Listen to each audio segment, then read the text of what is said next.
স্বাগতম গল্পলোকে, যেখানে গল্পের শব্দরা বনে চলেছে কল্পনার এক নতুন জগৎ। পুরনো দিনের স্মৃতি হোক কিংবা একেবারে নতুন রূপকথা, প্রতিটা গল্পে রয়েছে ছুঁয়ে দেওয়ার মতন কিছু কথা। আজকের এই গল্পটা হয়তো আপনারই কোনো অনুভূতির প্রতিধ্বনি। চোখ বুজে শুনুন আর হারিয়ে যান কল্পনার সেই মহামায় জগতে। আজ তোমাদের শোনাবো আর্শিজ গল্পে লেখিকা নওশিন আহমেদ রোদেলা। তো চলুন শুরু করা যাক। বর্ষার মাঝামাঝি সময় দিনরাত আধার করে আনা বৃষ্টি রেল স্টেশনের সামনে কিছুটা জায়গাও কর্দমাক্ত। শুভ্রতা এক হাতে স্কার্ট সামলে অন্য হাতে ভারী সুটকেস নিয়ে এগিয়ে যাচ্ছে। মনটা ধুকপুক করছে তার। মনে হচ্ছে এই বুঝি লাগেজ হাতে পা পিছলে পড়বে সে। খুব সাবধানে কাদামাখা জায়গাটুকু পার হয়ে রেল স্টেশনের প্ল্যাটফর্মে দাঁড়ালো। গুড়ি গুড়ি বৃষ্টিতে গায়ের টপসটাও অনেকটা ভিজে এসেছে তার। স্কার্টটা দুই হাতে ঝেড়ে নিয়ে বাম হাতে পড়া ঘড়ির দিকে তাকালো সে। 9:30। চট্টগ্রাম থেকে ঢাকাগামী মহানগর এক্সপ্রেস স্টেশন ছাড়ার কথা 9:30। অথচ এখনও ট্রেন আসার নামগন্ধ নেই। শুভ্রতা বিরক্ত ভঙ্গিতে পিলারে ঠেস দিয়ে বাইরের বৃষ্টির দিকে তাকালো। কিছুক্ষণের মাঝেই যে মুষলধারে বৃষ্টি হবে তারই পূর্বাভাস দিচ্ছে প্রকৃতি। ইংরেজিতে এই বৃষ্টিকে বলে ক্যাটস অ্যান্ড ডগস।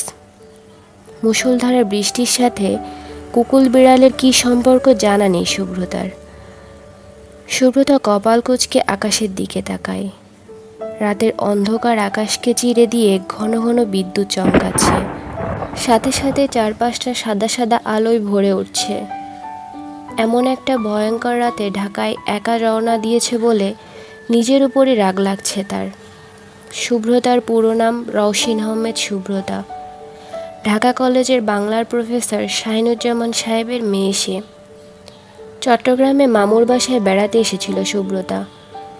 মামুর সাথে রাগ করে হুট করেই বর্ষা রাতে বেরিয়ে এসেছে বাড়ি ফিরবে বলে। কিছুক্ষণের মাঝেই ট্রেন আসলো। শুভ্রতা দীর্ঘশ্বাস ফেলে আবারও ঘড়ির দিকে তাকালো। 9:40। সুটকেস হাতে ঝটফট ট্রেনে উঠে গেল শুভ্রতা। বাবা মাকে ছাড়া এর আগে কখনো ট্রেনে ওঠেনি সে। ছোট থেকেই ট্রেন নিয়ে বেশ ভীতি আছে তার মনে। তার ধারণা ট্রেনে উঠতে গেলে অসংখ্য মানুষের পীড়াপিড়িতে হাত ছুটে গিয়ে অচেনা মানুষের ভিড়ে হারিয়ে যাবে সে। শুভ্রতা টিকিট দেখে নিজের সিটটা খুঁজে নিয়ে সুটকেস রেখে স্বস্তির নিঃশ্বাস ফেলল। ব্যাগ থেকে একটা শাল বের করে গায়ে জড়িয়ে নিয়ে বৃষ্টি দেখতে মগ্ন হলো। রাতের বৃষ্টিগুলোর সৌন্দর্য একদমই অন্যরকম। মনে হয় কালো পর্দায় সাদা সাদা মুক্তো ঢেলে দিচ্ছে কেউ। শুভ্রতা ট্রেনের গায়ে ঠেস দিয়ে চোখ বন্ধ করলো। ঠান্ডায় কেমন একটা তন্দ্রা ভাব হচ্ছে তার। এক্সকিউজ মি আপু। শুভ্রতা চোখ মেলল। বৃষ্টি দেখতে দেখতে কখন যে চোখ লেগে গিয়েছিল বুঝতেই পারেনি সে। চাদরটা ভালো করে জড়িয়ে ডান পাশে তাকালো সে। সাদা টি শার্টের ওপর কালো জ্যাকেট পরা একটি ছেলে দাঁড়িয়ে আছে। এক হাতে কালো চামড়ার ব্যাগ, অন্য হাতে ভেজা চুলগুলো ঠিক করতে করতে এদিক ওদিক তাকাচ্ছে সে। শুভ্রতা তাকাতে নম্রভাবে বলে উঠল ছেলেটি, আমার ভুল না হলে আপনি যেখানে বসেছেন সেটা আমার সিট। আমি কি আপনার সিটে বসতে পারি? শুভ্রতা দ্রুত সিট নাম্বারটা খেয়াল করলো। সিট নাম্বারটা দেখে তাড়াহুড়ো করে উঠে দাঁড়াতে গিয়েই আঘাত পেল মাথায়। ঠোঁট উল্টে এক হাতে মাথার বাম পাশটা চেপে ধরে ডান হাতে লাগেজ নিতে গিয়ে গায়ের চাদরটাও লুটিয়ে পড়ল। শুভ্রতা অস্বস্তিতে খিটমিট করে দ্রুত কাজ করতে গিয়ে আবারও সবটা ঘুরিয়ে ফেলল। ছেলেটি ব্যস্ত হয়ে বলল, আপনি অযথা ব্যস্ত হচ্ছেন আপু, আপনি ধীরে করুন, আমার কোনো তাড়া নেই। ছেলেটার নিতান্ত ভদ্রকণ্ঠে শুভ্রতার খুশিতে গদগদ হয়ে পড়ার কথা থাকলেও তার চোখে মুখে বিরক্তি। ঘুম ভেঙে এমন অযাচিত পরিস্থিতিতে পড়ায় ছেলেটার প্রতি অসম্ভব ক্ষেপে আছে সে। অনেক কষ্টে লাগেজটা সরিয়ে নিজের তাকে রেখে সিটে বসতে গিয়েও বাঁধল আর এক গণ্ডগোল। সিটের এক কোণায় রাখা পানির বোতলটা উল্টে গিয়ে সিটের খানিকটা ভিজিয়ে দিল সে। ছেলেটা নীরবে সবটা সহ্য করলেও চোখে মুখে বিরক্তি স্পষ্ট। ভুরু দুটো খানিকটা কুঁচকে আছে, মুখটাও গম্ভীর। সুব্রতা বোতলটা ঝটপট তুলে নিয়ে ওড়নার কোণে পানিটা মুছে দিয়ে হাসার চেষ্টা করে বলল, সরি। ছেলেটি গম্ভীর স্বরে বলল, ইটস ওকে। ট্রেন ছাড়তে ছাড়তে প্রায় 9:45 বেজে গেল। ট্রেনের জানলা দিয়ে বৃষ্টির ছাট আসছে। সুব্রতার কাছে ব্যাপারটা ভালো লাগলেও সামনে বসা ছেলেটা ব্যাপারটায় চরম বিরক্ত। ভুরু কুঁচকে জানলাটির দিকে তাকিয়ে থেকে খানিকটা ভাবে জানলাটাই বন্ধ করে দিল। সুব্রতার ইচ্ছে হচ্ছিল ছেলেটাকে ধরে টুকরো টুকরো করে রেল লাইনে ফেলে দিতে, কিন্তু তা সম্ভব নয় বলে চুপচাপ বসে রইল। কিছুক্ষণ আগে করা নিজের বোকামিতে নিজেই বিরক্ত হচ্ছে সে। সময়টাকে পিছিয়ে নেওয়ার অপশন থাকলে কিছুক্ষণ আগের সময়টুকু গ্রুপ করে পৃথিবী থেকে নাই করে দিতে এক মুহূর্তও ভাবত না সে। ঘড়িতে 10:30 বাজতেই হঠাৎ অজানা ভয়ে হানা দিতে থাকলো তার মনে। রাতের ট্রেনে কেবিন নেওয়ার মতো বোকামির জন্য আবারও নিজেকে বকতে লাগলো সে। ভেবেছিল বৃষ্টিটাতে কেবিনে চাদর মুড়ি দিয়ে ঘুমিয়ে ঘুমিয়ে পৌঁছে যাবে ঢাকা, কিন্তু কেবিনের অংশীদার যে একটা ছেলেও হতে পারে মাথাতেই আসেনি তার। এই রাত বিরাত ফাঁকা কেবিনে ছেলেটি যদি তার উপর হামলে পড়ে তখন কি হবে? সুব্রতা ভয়ে ভয়ে ছেলেটির দিকে তাকালো। ছেলেটি কানে হেডফোন লাগিয়ে ভুরু কুঁচকে ল্যাপটপ দেখায় মগ্ন। তাকে দেখে মনে হচ্ছে খুব জরুরি কাজে ব্যস্ত সে। সুব্রতা বেশ কয়েকবার দোয়া দুরুদ পড়ে বুকে ফু দিয়ে দীর্ঘশ্বাস ফেলল। চাদরটা ভালো করে জড়িয়ে নিয়ে সিটের এক কোণায় জড়সড় হয়ে বসে সন্দিহী দৃষ্টিতে বারবার তাকাতে লাগলো।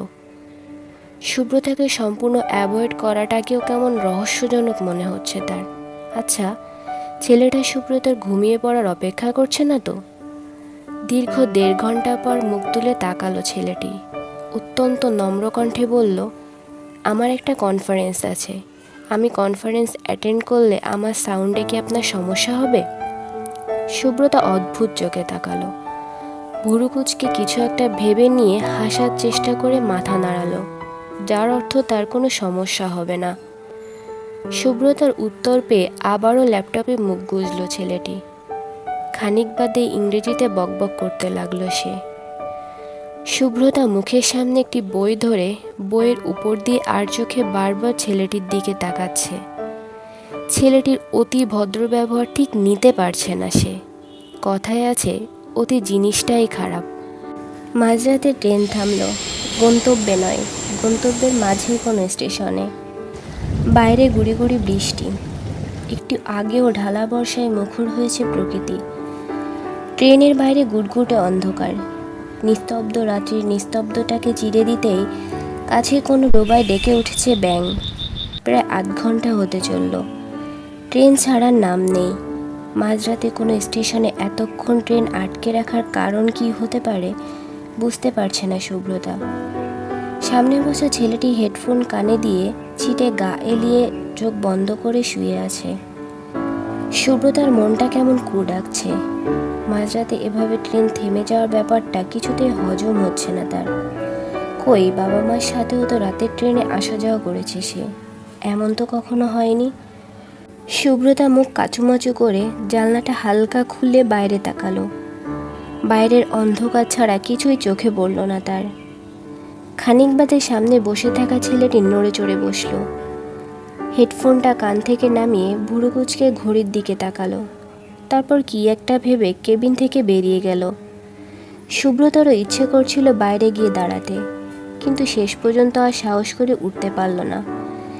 কেবিনে বসেই জানলা দিয়ে উকিঝুঁকি দিয়ে ব্যাপারটা বোঝার বৃথা চেষ্টা করল সে। খা খা করা এই রাতের ভয়াবহতাকে বাড়িয়ে দিতেই যেন থেকে থেকে ডেকে উঠছে গ্রাম্য পোকা আর কোলা ব্যাঙের ছা। সুব্রতা সিটে গুটিসুটি হয়ে বসে কোলা ব্যাঙ নামটা বিড়বিড় করতে লাগলো। একটি ব্যাঙেরই কত নাম, কোলা ব্যাঙ, সোনা ব্যাঙ, আরও কত কি। এদের আবার বৈজ্ঞানিক নামও আছে। ইংরেজিতে একে বলে ইন্ডিয়ান বুল ফ্রগ। সুব্রতা ভাবে আর অবাক হয়, আচ্ছা, মানুষেরা যে তাদের এমন ভয়ানক ভয়ানক নামে চিহ্নিত করে দিয়েছে, কোলা ব্যাং মহাশয় কি তা জানে? সুব্রতার ভাবনার মাঝেই কেবিনে ঢুকলো ছেলেটি। কালো চামড়ার ব্যাগটা হাতে নিয়ে বেরিয়ে যাওয়ার উদ্যোগ করছে সে। সুব্রতা অবাক হলো। হালকা কেশে গলা পরিষ্কার করে বলল, কোথায় যাচ্ছেন ভাইয়া? ছেলেটি ব্যাগ কাঁধে তুলে নিতে নিতেই সুব্রতার দিকে তাকালো। গম্ভীর গলায় বলল, একটু আগের ঝড়ে রেললাইনে গাছ ভেঙে পড়েছে, তাতে করে রেললাইনের ক্ষতিও হয়েছে। সামনে এমন সমস্যা আরও আছে কিনা জানা নেই কারো।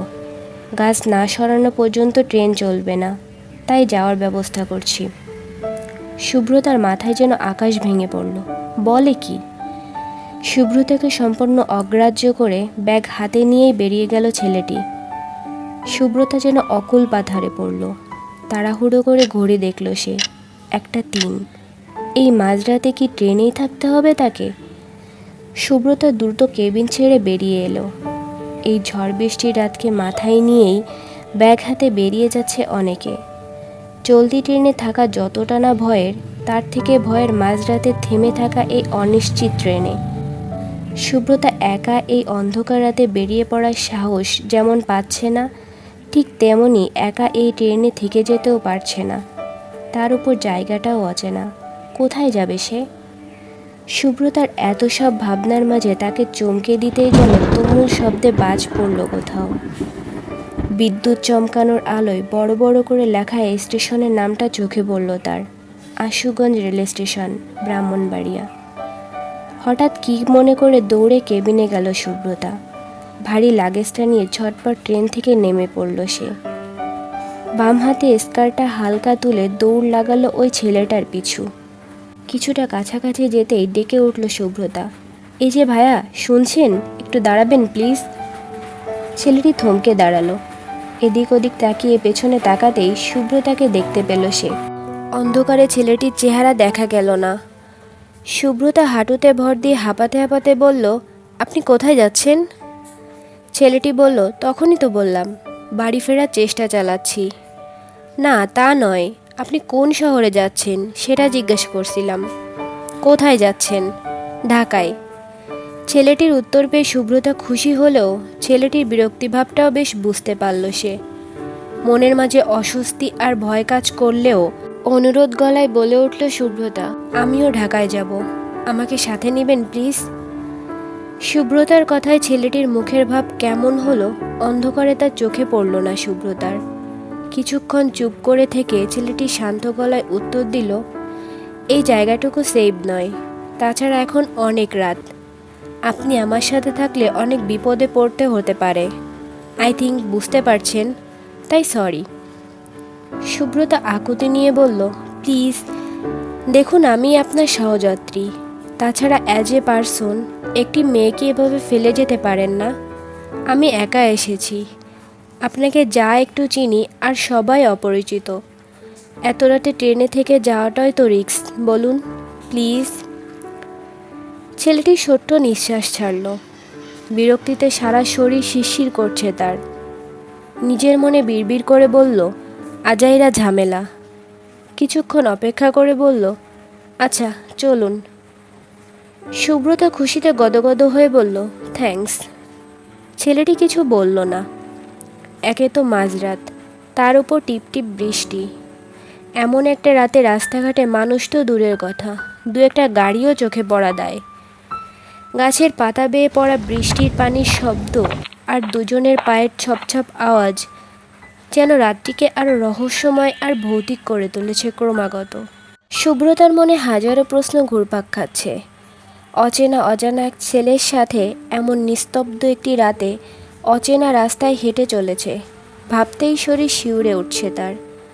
সুব্রতার মা রাদিবা আহমেদের জ্ঞান হারানোর জন্য এই ছোট্ট খবরটুকুই যথেষ্ট। সুব্রতা ছেলেটিকে ঠিক বিশ্বাস করে উঠতে পারছে না, আবার অবিশ্বাসও করতে পারছে না। এই মাঝামাঝি ধরনের ফিলিংসটা খুবই বাজে। এতে না বিশ্বাস করে মনকে আশ্বস্ত করা যায়, আর না অবিশ্বাস করে স্বস্তির নিঃশ্বাস ফেলে বলা যায় ছেলেটা খারাপ, ভয়ানক খারাপ। সুব্রতার ভয় আর আতঙ্ককে আরও একচোট বাড়িয়ে দিতেই কোনো এক গলির ভেতর থেকে ডেকে উঠল এক কুকুর। নিস্তব্ধতার মাঝে হঠাৎ এমন শব্দে চমকে উঠে ছেলেটির দিকে কিছুটা চেপে দাঁড়িয়ে হাঁটতে লাগলো শুভ্রতা। পরিচিত কেউ হলে নির্ঘাত শক্ত করে হাত চেপে ধরত শুভ্রতা, কিন্তু এ তো অপরিচিত এক যুবক। একটা দীর্ঘশ্বাস ফেলে জিহ্বা দিয়ে ঠোঁট ভিজিয়ে নিয়ে বলে ওঠে শুভ্রতা, কোথায় যাচ্ছি আমরা? ছেলেটি শান্ত গলায় বলল, একজন বলল সামনে একটা বাজার আছে, ওখানে সিএনজি পেলেও পেতে পারি। আমরা এখন বাজারের দিকে এগোচ্ছি, সাবধানে, সামনে গর্ত আছে।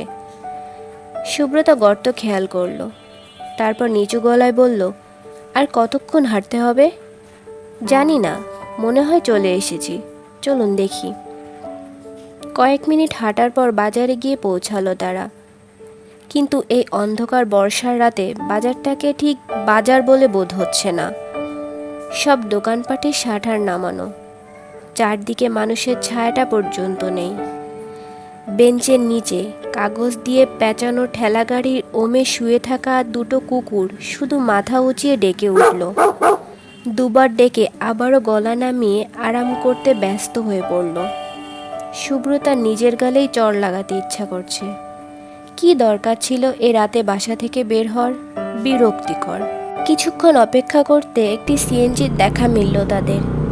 ছেলেটি হাত উঁচিয়ে সিএনজি থামতে বলে ড্রাইভারের দিকে এগিয়ে গেল। সিএনজির ওপর দুই হাত রেখে খানিকটা ঝুঁকে গিয়ে বলল, মামা, ঢাকা যাবা? না মামা, এই রাইতে অত দূরে ট্রিপ লইতাম না, তারপরও ঝড় বৃষ্টি। মামা যাও না একটু কষ্ট করে, 3 ডাবল ভাড়া দিবনি মামা, তাও চলো। না মামা, হইতো না, সামনে চেকপোস্ট আছে, পুলিশে আটকাইব, আমার কাগজপত্র ঠিক নাই, নয়তো দিয়াইতাম মামা।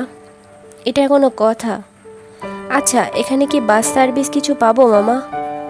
না, এই রাইতে তো পাইবেন না, এমন ঝড়ের রাইতে বের হইছেন কেন? এখন কোনো গাড়ি ঢাকা যাইতো না, তাও দেখেন, পাইলেও পাইতে পারেন। ছেলেটি হালকা হেসে বলল, আচ্ছা ধন্যবাদ মামা, তুমি যাও। সিএনজি ড্রাইভার চলে যেতেই ছেলেটি সুব্রতার পাশে গিয়ে দাঁড়ালো। বিদ্যুৎ চমকানোর আলোয় ছেলেটির কপালের চিন্তার ভাস্তি স্পষ্ট দেখতে পেল সুব্রতা। আবারও বিদ্যুৎ চমকিয়ে মুষলধারে বৃষ্টি শুরু হলো। দুজনেই দৌড়ে গিয়ে দাঁড়ালো একটি দোকানের দাওয়ায়।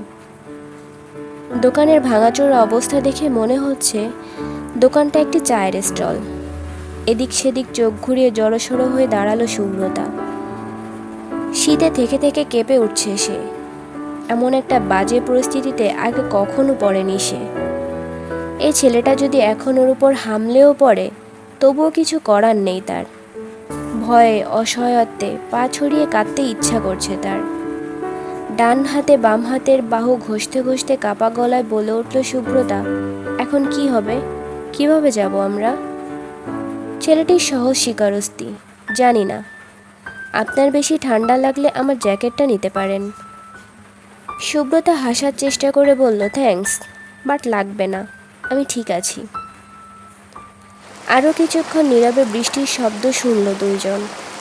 টিনের চালে ঝনঝন করে বেজে চলেছে বৃষ্টির প্রতিটি ফোঁটা। দুজনের মনেই উদ্বেগ, বাড়ি কি করে ফিরবো এবার। প্রায় আধ ঘন্টা দাঁড়িয়ে থাকার পর নিজের ফোনটা বের করে কাউকে ফোন করলো ছেলেটি। দুবার রিং হওয়ার পর ফোনটা রিসিভ হলো। হ্যালো আরাফ?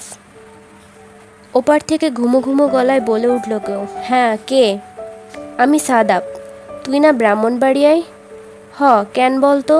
এই রাইতে তুই জাস্ট এই কথা জিজ্ঞানোর জন্য ফোন দিছিস? অলওয়েজ বেশি কথা না বললে চলে না তোর? এনিওয়ে, এখন তুই কই? ঢাকায় নাকি ব্রাহ্মণবাড়িয়ায়? ঢাকায় আছি দোস্ত, ব্রাহ্মণবাড়িয়া যায় না প্রায় 5 মাস হইল। কিন্তু কাহিনীটা কি? আরে আশুগঞ্জ এসে ট্রেনে প্রবলেম হয়েছে, নেমে আসছি, ভাবলাম সিএনজি নিয়ে চলে আসবো ঢাকায়। এখন তো সিএনজি চুচাও চোখে পড়তেছে না, তার উপরে বৃষ্টি। আরাফ উদ্বেগ মাখা গলায় বলল, এখন কই আছিস তুই? বুঝতেছি না, মনে হয় আশুগঞ্জ বাজারে।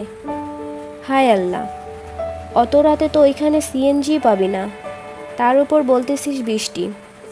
তোরে সমস্যা বলতে বলি নাই বেটা, সমাধান বল, কি করব এখন? আমি ওইখানে থাকলে না হয় কিছু করতে পারতাম, এখান থেকে তো কিছু করতে পারতেছি না দোস্ত। আচ্ছা ঠিক আছে, ফোন রাখ। কথাটা বলেই ফোন কাটলো সাদাব।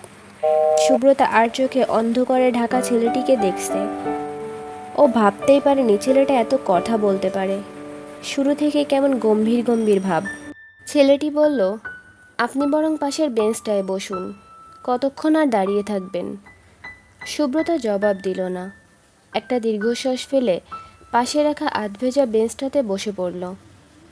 ডান হাতে বাম হাতের বাহু ঘষতে ঘষতে মিনমিন করে কিছু একটা বলল, কিন্তু সেই কণ্ঠ সাদাপের কান পর্যন্ত পৌঁছালো না, পৌঁছানোর কথাও নয়। বৃষ্টির এমন ঝংকারে চিৎকার করে বলা কথাও যেখানে কানে পৌঁছানো দায়, সেখানে সুব্রতার বিড়বিড় কান পর্যন্ত পৌঁছাবে না, এটাই স্বাভাবিক। সুব্রত এবার গলা পরিষ্কার করে চেঁচিয়ে বলল, আমরা কি ঢাকা থেকে অনেক বেশি দূরে আছি ভাইয়া?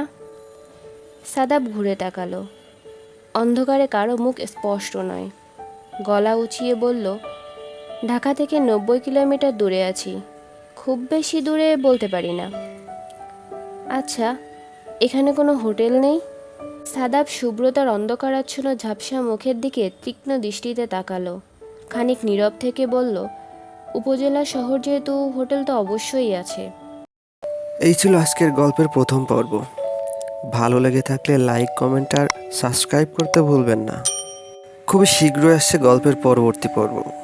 ততক্ষণ পর্যন্ত ভালো থাকুন, সুস্থ থাকুন। গল্প লোক রইল আপনার সাথে। ধন্যবাদ।